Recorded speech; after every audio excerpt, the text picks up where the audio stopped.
Is 2026 the year of the video game sidekick? Grace had Leon to bail her out in Resident Evil Requiem.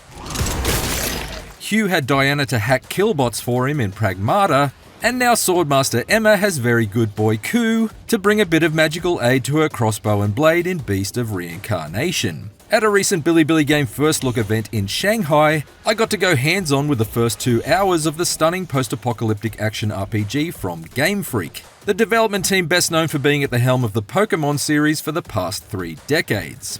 I'm happy to report that based on the opening chapter of Beast of Reincarnation's story, Game Freak seems to have successfully switched from catching 'em all to violently dispatching 'em all in this addictive new adventure that follows a deadly dynamic duo. Cool. Let's go.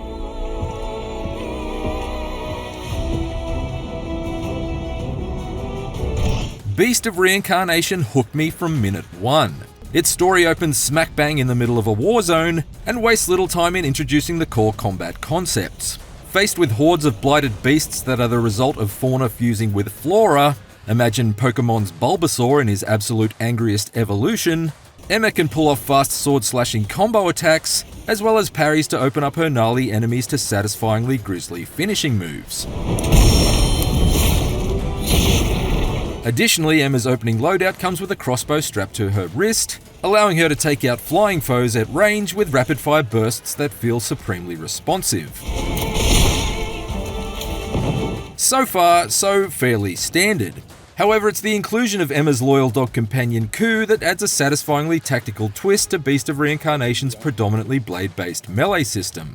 Ku will automatically attack the enemies in Emma's vicinity with a range of bites and tail whips, but with a tap of a button the battlefield is briefly suspended in super slow motion, allowing you to choose from up to 6 different special abilities at Ku's disposal in order to gain the upper hand against the enemy hordes. I spent much of my hands-on with Beast of Reincarnation blasting enemies with fireballs from my furry little friend, but I was also able to draw roots up out of the ground to shatter the shields of more heavily armed opponents,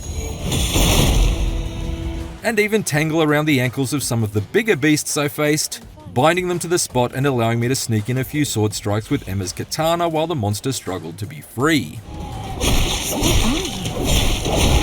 What's neat is how Emma's and Ku's unique abilities are strengthened by the special bond they share. Each of Ku's attacks requires a specific number of fluorescence points to pull off, effectively like using mana or magic points in a JRPG, and the only way you can earn those points is by nailing parries with Emma's sword. Thus, parrying attacks is paramount. But thankfully, the timing window for parries feels quite generous, so don't feel like you'll need to be a hard-tuned action RPG aficionado to be able to pull off Emma's throat-cutting counters. And to be clear, Beast of Reincarnation's difficulty can be dropped down or ratcheted up at any moment via the pause menu. Equally, Ku's attacks give Emma some welcome buffs in return. For example, whenever Ku blasts his fireball attack at an enemy, every hit that lands successfully will recover a small percentage of her total HP. If you manage to nail the on-screen QuickTime events that trigger as each of Ku's attacks are deployed, that will replenish an even more substantial chunk of Emma's health bar. This was admittedly fairly easy to do during the opening stretch of the game, but I was told that the QuickTime events will become more elaborate as Ku's attacks grow more powerful. You see that abandoned village ahead. I suggest you search for clues there first. Once I'd battled through the action-packed but ultimately linear opening stretch, Emma and Ku were unleashed into Beast of Reincarnation's post-apocalyptic slice of Japan. To be clear, there isn't an open world to explore here. However, Beast of Reincarnation's story is set across multiple quarantine zones, each a sprawling sandbox packed with secrets to find, a variety of enemies to encounter both monstrous and mechanical, and a single major boss beast to track down and eliminate. Given that my time with the story was short, I decided to focus on completing the main objectives. But I certainly felt the pull to explore the ruins of the Oguchi buffer zone's landscape, with the numerous collapsed structures and rusted out mechs that littered the horizon just begging to be more closely examined. Actually maneuvering your way around the wilds of Beast of Reincarnation is a consistent blast. In what might be the best use of a video game heroine's hairdo since Bayonetta's magical mane was first let loose from her ponytail, Emma can use her hair in a number of interesting ways to find new paths through her surroundings. Her fabulous follicles bind together to form solid vines that can whip her to distant ledges like a grappling hook. But they can also form temporary stilts beneath her feet whenever you hold down the jump button, giving her a boost up to out-of-reach places like a pair of Hair Jordans. However, my favourite use of Emma's tricked out tresses is her ability to form log-like platforms in front of her by holding down the right trigger. Not only is this useful for creating bridges across gaps in the terrain, but I found it to be a great way to get the jump on groups of enemies I spotted wandering the world. By scrambling up to a vantage point and beaming out a bridge in the air over their heads, I was able to drop down for satisfying stealth attacks and tear robot sentries to shards of scrap before they'd even noticed I was there.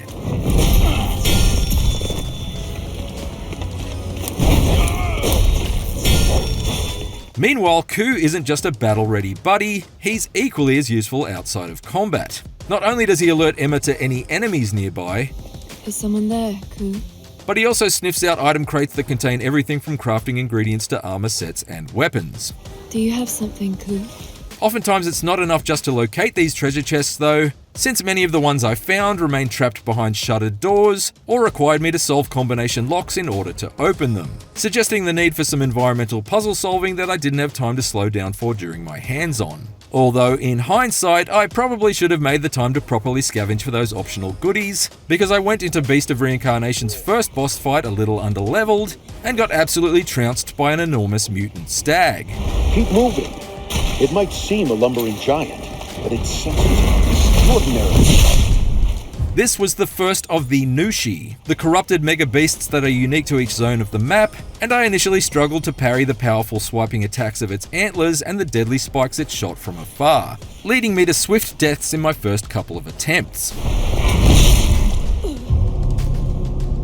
Thankfully, on my third try, I located a campfire overlooking the monster's lakeside lair, complete with a strong box containing chainmail armor to boost my defense. And I was finally able to lock in and defeat the deadly deer with a combination of counters, Ku's support abilities, and some well-placed shots from the long-range bow I'd swiped from a dying robot earlier. It felt truly triumphant to topple this rampaging Rudolph, but my celebrations were sadly short-lived. Though the battle was won, the war wasn't over, and the wounded monster retreated to its lair, likely to be encountered again later in the story. It's retreating. Back to its lair, maybe? Beast of Reincarnation may feature flashy combat and enjoyable exploration, but there's clearly quite a lot more going on beneath the surface. And I don't just mean deep within one of the numerous underground bunkers I was able to rummage around in during my hands-on. At a number of times, my mission objectives would lead me back to Emma and Ku's mobile base of operations, which was kind of like Death Stranding 2's DHV Magellan, only with fewer A-list actresses posing for photos. It's here that you can hose the blood off Ku's fur and arrange your loadout for your next objective, but at least during the story's opening hours, it's also where some playable flashbacks are triggered in order to flesh out the backstory behind how Beast of Reincarnation's post-apocalyptic world came to be. I'm hesitant to reveal too much about these sections for fear of story spoilers, but I will say that I enjoyed discovering the dramatic circumstances in which Emma and Ku first met and formed their unbreakable bond. Additionally, being without Ku for much of these story stretches forced me to really get to grips with the basics of Beast of Reincarnation's swordplay, since I wasn't always able to lean on my magical man's best friend to bail me out during a battle.